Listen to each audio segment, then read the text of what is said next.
pa sa maganda sa features dito, guys, is yung ano nga, yung autoplay dito, yung auto device is pwede ka rin mag-offline. Ayan. So may autoplay siya offline. So kahit nakapatay yung PC mo, kahit may pinupuntahan ka, patuloy pa rin siya mag-farm, which is very helpful sa ating mga busy na tao, mga nag-working, ganyan. So sobrang convenient itong server na to para sa akin. Then, also yung ano dito, yung auto device talaga, um, kapag nag-setup ka sa isang map, for example ako, nag-setup ako sa Geffen Dungeon. Ayan, naghahunt kasi ako ng infiltrator para islat. So pag pumunta ako ng Geffen Dungeon, ayan.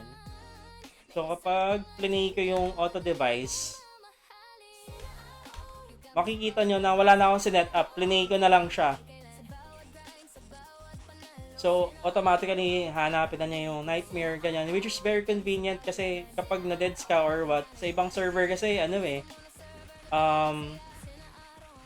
yung autoplay nila kada punta mo sa map, kailangan mo pang mag-setup, ganyan. Which is very hassle.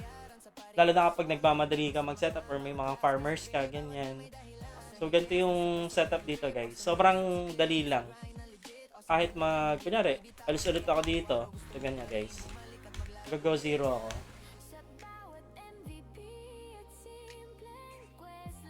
So, pag bumalik ulit ako dun sa map na to, ayan, guys.